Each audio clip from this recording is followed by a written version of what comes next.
sarve bhavantu sukhinah, sarve santu niramayah, sarve bhadrani pashyantu, ma kaschid dukkha bhag bhavet, sarve sadbhavam apanotu, ma kaschid dukkha bhag bhavet. Om Shanti Shanti Shanti. Hari Om Tat Sat.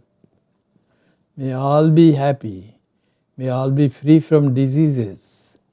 May all see only goodness everywhere. And may all have right thinking also. May no one be subject to misery. And may there be peace everywhere by the blessings of God. Good morning, friends. The subject of my talk this morning is Sri Ramakrishna and his teachings.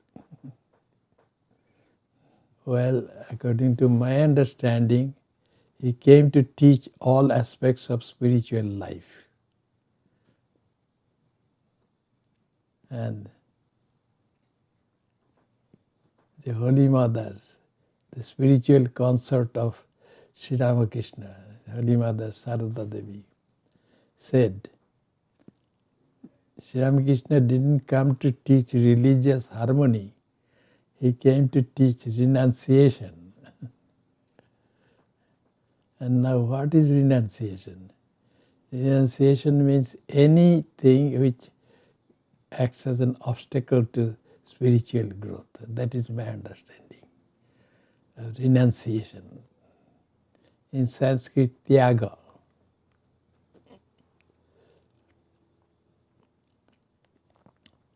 And the idea of religious harmony is included in that. Yes. And there are some devotees of Sri Ramakrishna who think, they are close devotees, who think that Sri Ramakrishna did not come to teach serving people as the Ramakrishna mission does. Serving people in distress. For example, Mahendranath Gupta was very close to Sri Ramakrishna. And it is he who is responsible for that gospel of Sri Ramakrishna. It is based on Mahendranath Gupta's diary. He wanted to keep his identity secret, that's why he wrote M. M means Mahendranath Gupta. He was equipped with photographic memory, and in those days there were no tape recorders. So whatever he heard from Sri Ramakrishna's mouth, he recorded that after his return from the Dakshineshwar Kali temple.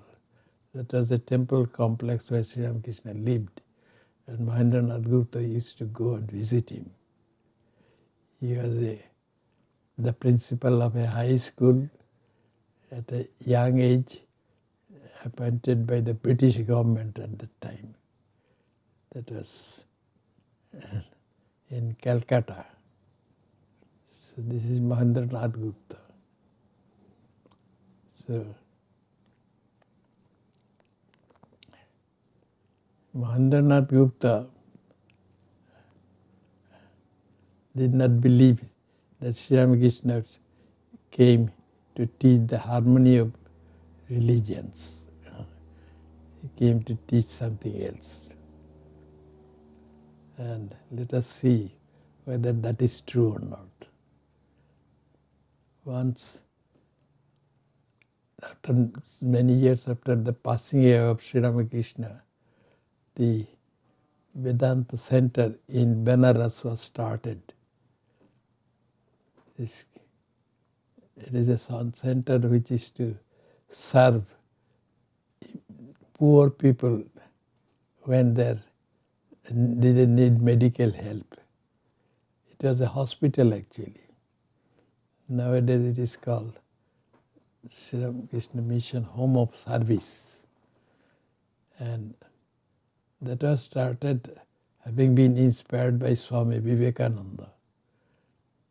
And some of the disciples of Sri Ramakrishna or associates didn't think that that was the right thing to do, because Sri Ramakrishna did not like this kind of service. That's what they thought. But no, they were wrong. When Sri Sarada Devi once visited Benares, then she was taken to show that hospital center run by the Ramakrishna Order. And after visiting that, she came back and said that Sri Ramakrishna came, as soon as she entered that hospital, Sri Ramakrishna came to her and took her to every room, and she was very happily showing her everything that is there in that hospital. Thereby indicating that Sri Ramakrishna was in favor of such work done by the Ramakrishna Order. This order, this kind of work is called Shiva Gyane Jiva Seva. That is, serving people as Lord, as the Lord, and thinking that they are the Lord. Shiva means Lord, that means God. That means serving people, looking upon them as God. And that kind of work Ramakrishna Order has been doing in India and elsewhere as well. So this work was also indicated by Sri Ramakrishna's teachings. And he also gave another teaching, and we come to know about that through the words of Sri Sarada Devi, whom we call the Holy Mother. She is a divine incarnation, a spiritual consort of Sri Ramakrishna. And so he also taught her that she was the mother of all.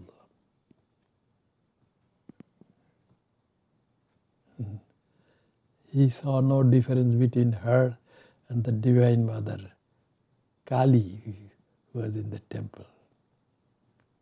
Even though people would say that he was the wife of, he was the husband of Sri Sarada Devi, but actually he never thought that way.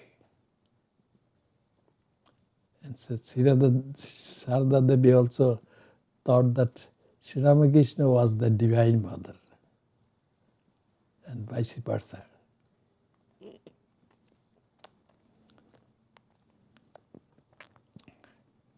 When Sri Ramakrishna gave on teaching, he said,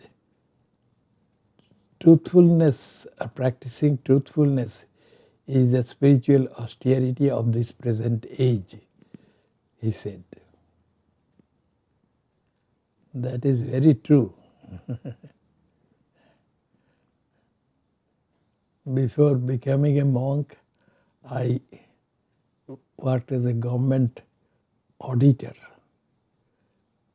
And there's plenty of scope for me to go at the top of that department, audit department. But I was not too happy because I had to sometimes tell white lies. It is a government department. And then I came to understand that the Ramakrishna Order started by Swami Vivekananda was such a place where truthfulness is the policy. And then I was, by Sri Ramakrishna's grace, I was able to join the Ramakrishna Order as a monk. Since then, I didn't have to say a single lie. That is it. So I've been following Sri Ramakrishna that way, practicing truthfulness. I've seen some monks of our order. Their truthfulness personified. like Swami Krishnatmananda and a few others. I have seen them. Anyway,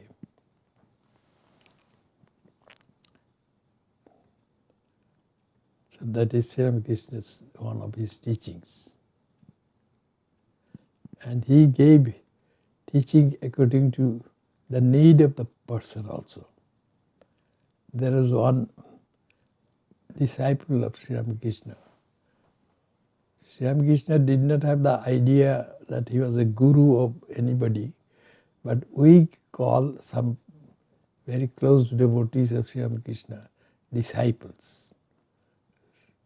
So Yogin was one of his closest disciples, is Swami Yogananda, saintly disciple. So Yogin, when he came to see Sri Ramakrishna, before he became much, he was not Yogananda or anything at that time. He just came as Yogin. And Sri Ramakrishna was living in the temple complex near Calcutta, in the place called Dakshineshwar. And so, the one day when Yogin came to Sri Ramakrishna said to Yogin, "Yogin, please go. And there is a cockroach there on that book in the room where I stay. And go take it and kill it." And Yogin found that cockroach and took the cockroach out and went. Apparently to kill. But when Yogin came back to Sri Ramakrishna asked him whether he had really killed that cockroach or not. Then Yogin Swami or Yogin was kind-hearted, so he did not want to kill that cockroach. So he spared the life of that cockroach. So he said that to Ramakrishna.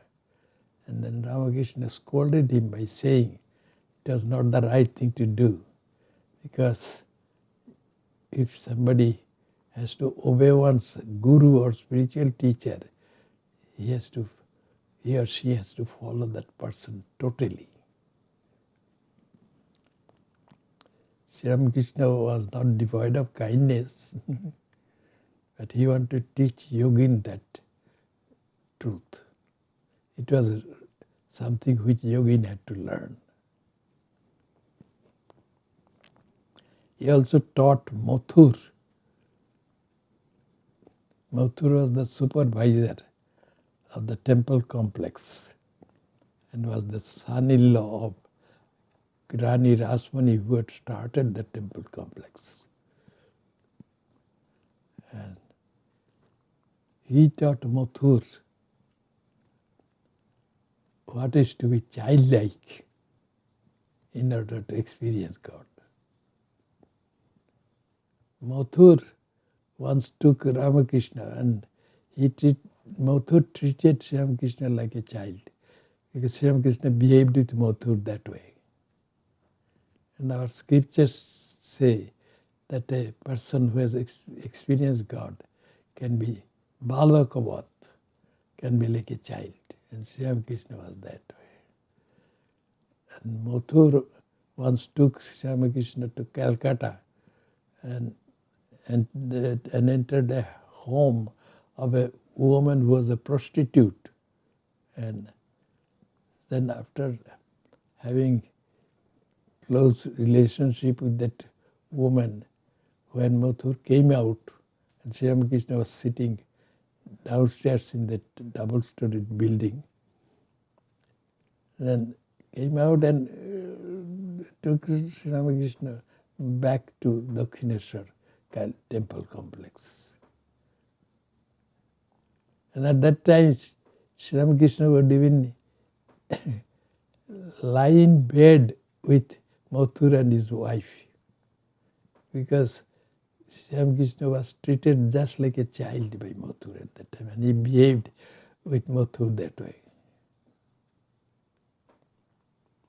Even though he knew that Mathur had some weakness for prostitutes, still he behaved that way. But in other cases we find that anyone who was not that pure physically, Sri Ramakrishna could not touch that person. Once in the Dakhineshwar temple complex, Sri Sarada Devi was carrying the cooked food of Sri Ramakrishna to his room because they lived in two different buildings. And so then a woman came to Sri Sarada Devi and said, please give me this plate, I will give this to the master. And she gave her. And that woman entered Sri Ramakrishna's room and put that plate of food on the floor, and where Sri Ramakrishna was sitting in order to eat his food, and then went away. Just after that, Sri Sarada Devi entered Sri Ramakrishna's room, and Sri Ramakrishna said to her, don't you know the character of that woman? She is not pure. So how can I touch this food? This food is impure. Then Sri Sarada Devi said something to Sri Ramakrishna.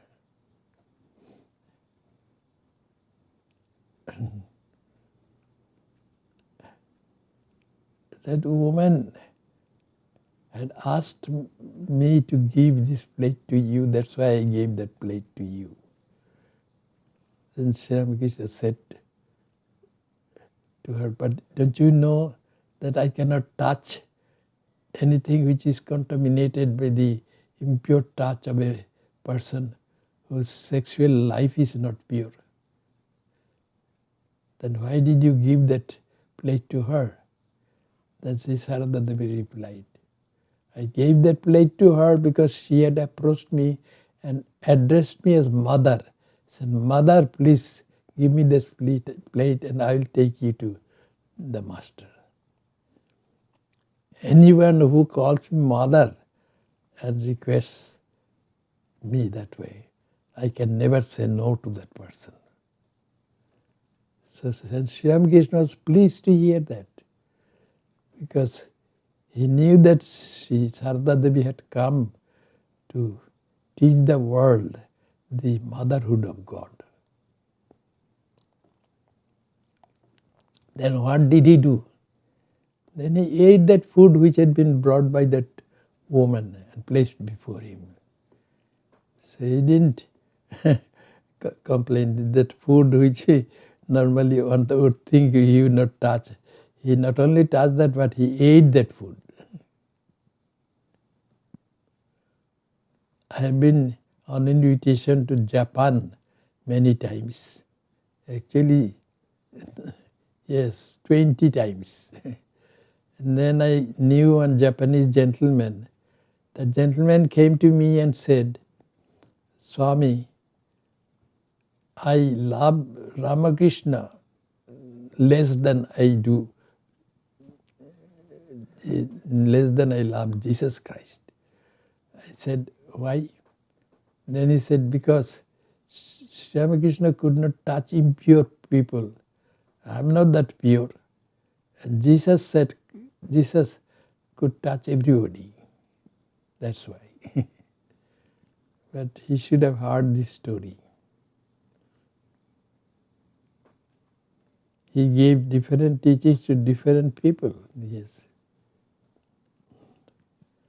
Once he said to Mahendranath Gupta, who was a close devotee of Sri Ramakrishna, do you find me like anyone else? Then Mahendranath Gupta replied, no sir, you cannot be compared to anyone else. Then Sri Ramakrishna said, have you heard of a tree called ochine tree? He used a Bengali expression, ochine tree.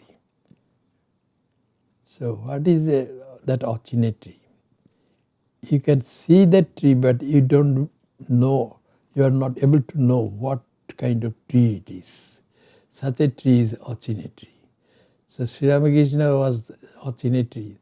People would see him but would not know what kind of person he was. He was a super saint, a divine incarnation. So he would sometimes behave like a child, sometimes like as the mentally ill, sometimes like a ghoul. That's what our scriptures say. And Sri Ramakrishna did those things.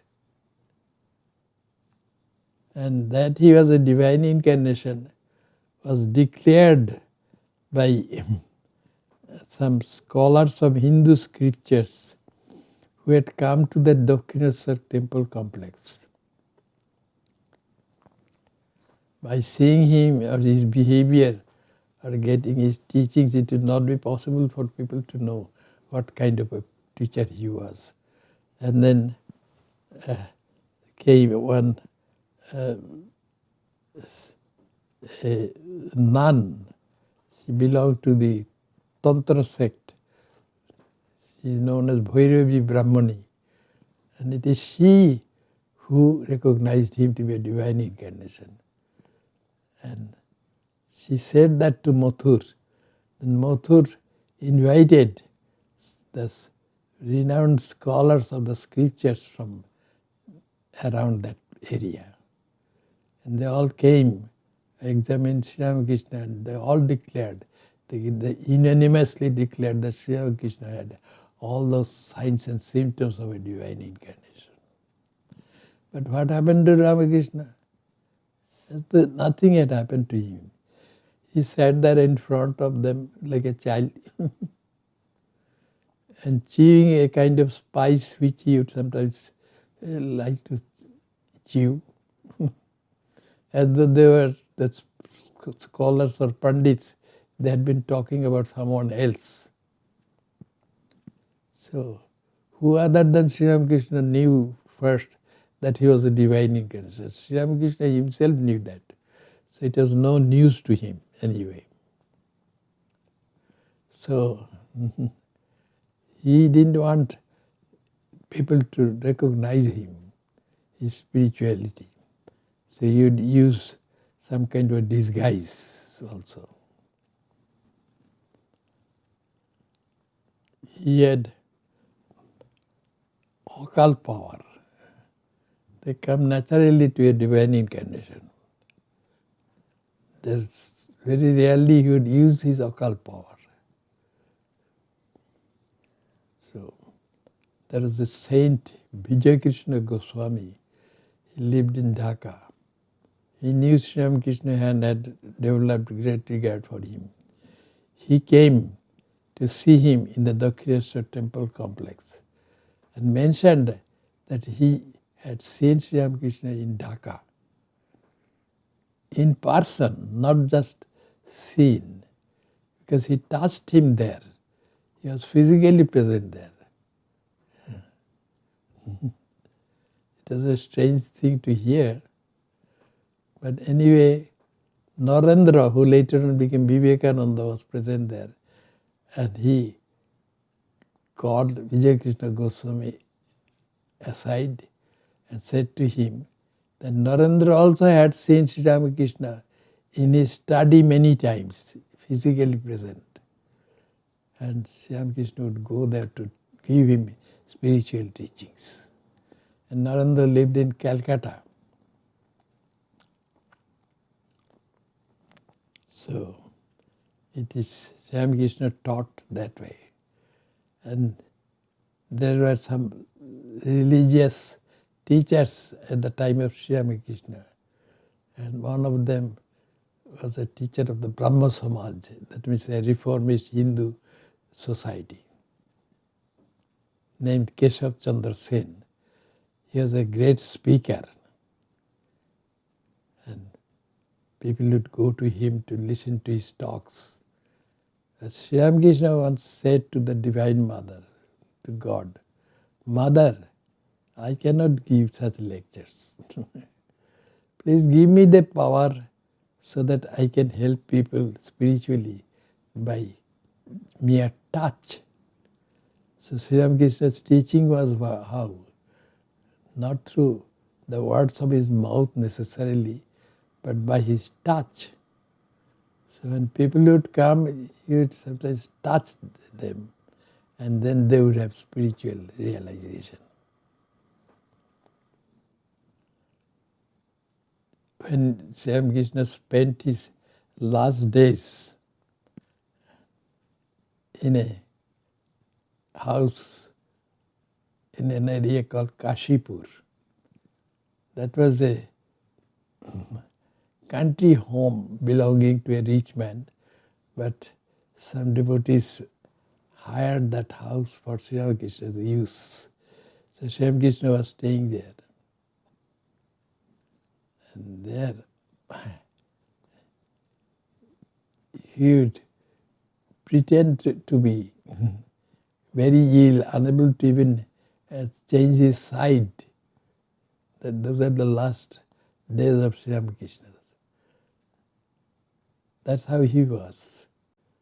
But in that house, near the staircase in the lower floor, there was a room where Sri Sarada Devi used to live.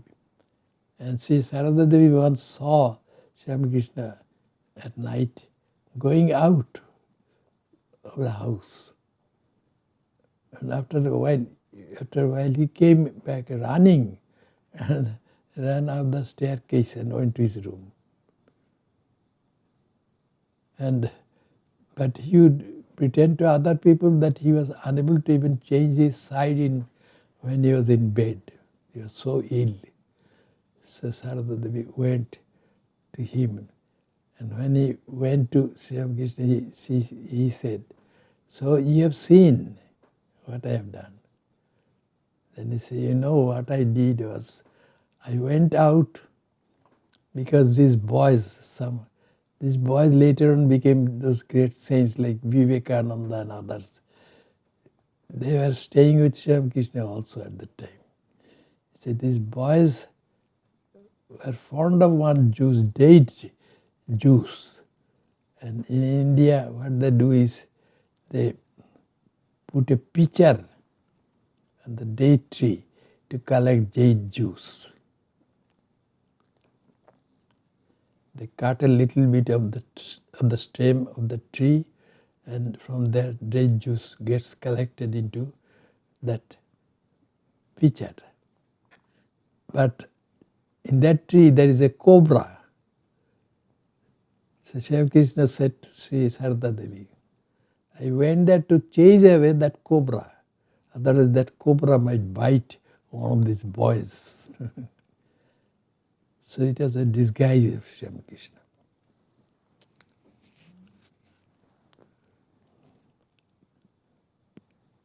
So this is one of his teachings. You must not display your spirituality. You must hide it. And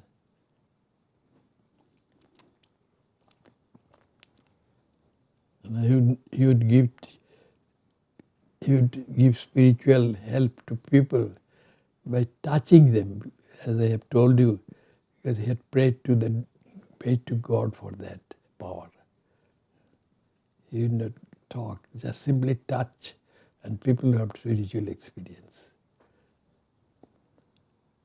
And Sri Ramakrishna had a doctor friend. His name was Dr. Sarkar.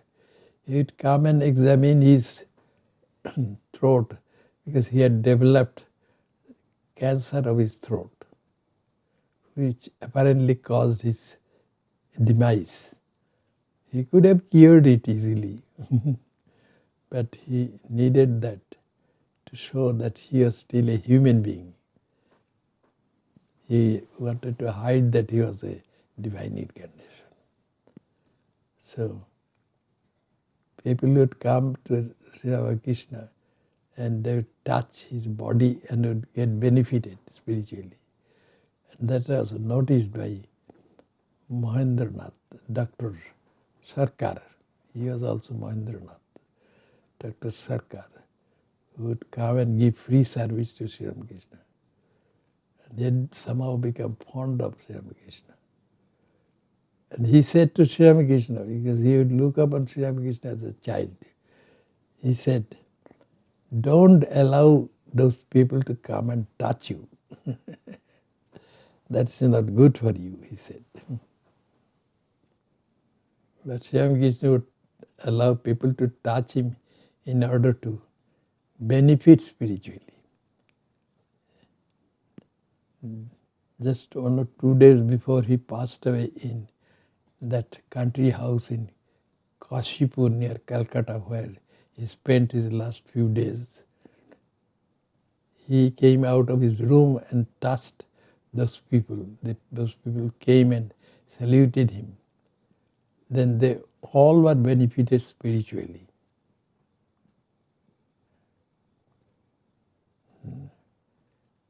Because he allowed them to touch his body.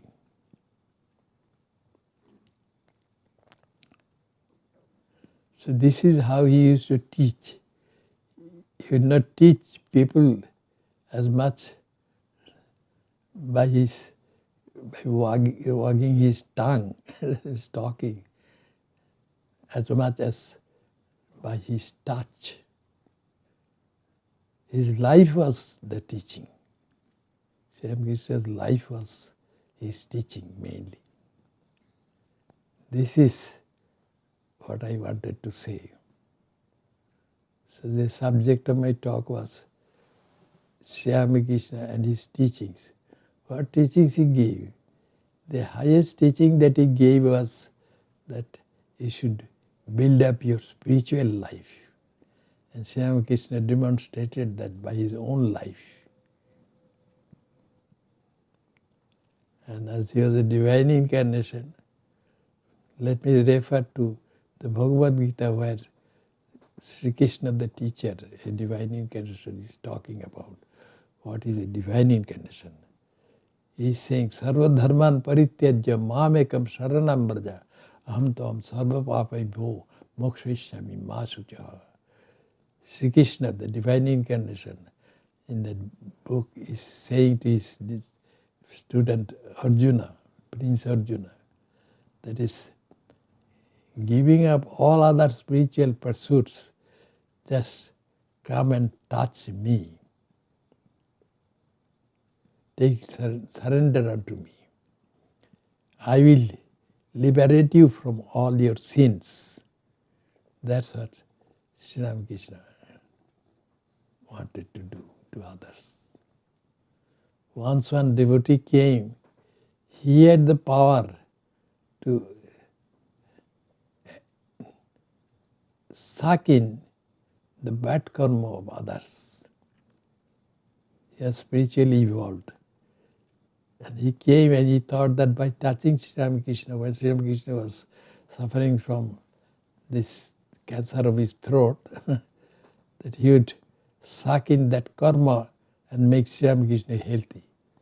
But when with that intent he wanted to touch Sri Ramakrishna did not allow him. Did not allow him to do that. So Sri Ramakrishna came to teach us that saintliness or spirituality should not be displayed to others. Following his example, the monks of the Ramakrishna Order at first would not let others know that they were monks even.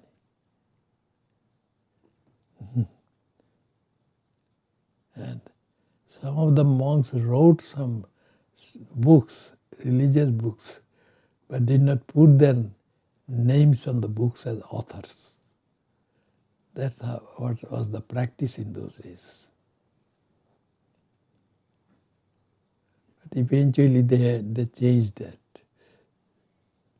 because there are some people who would claim that they had written those books.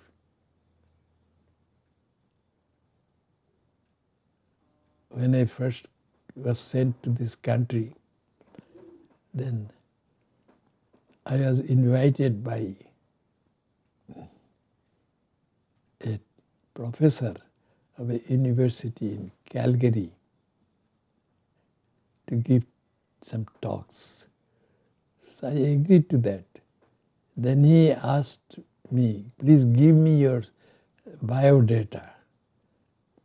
I had never given biodata to anybody. I was a monk. I was a follower of Ramakrishna. Then he said, I said, we don't do that. They said, no. We had invited Swami Shraddhananda of Sacramento Vedanta Society, and he gave us the biodata. Then I talked to Swami Shraddhananda, and he said, you see, we have to act according to the time, place, and people also. That's why I agreed to give biodata to him. So, since then I have been also giving biodata to others because a senior brother monk had done so. Yes.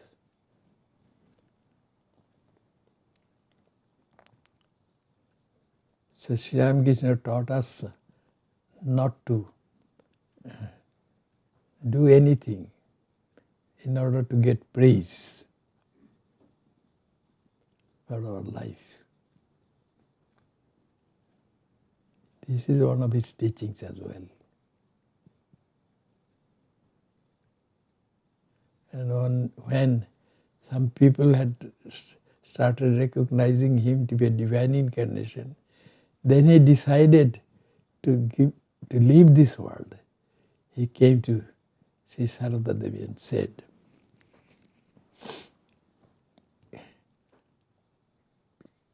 I came here like a king in disguise in order to help the subjects. But now some of the subjects have recognized that I am the king, so my disguise is not helping. That's why I have decided to go back to my palace. That means he would give up his body. So that's why I have to depart from this world. Sri Sarada Devi said to him, if you depart from this world, and Sri Ramakrishna was hardly 50 years old, then he said, what shall I do? Then she said, what I have done is but little, you have to do much more. That means she had come to teach the entire world the compassionate motherhood of God. That's what she did. She said, I am the mother of the wicked and I am the mother of the good also. She is the mother of everybody. Sri Ramakrishna was also the same, but he didn't want to teach that thing to the world. For that, Sri Sarada Devi had come with him. Thank you all so much for your patience.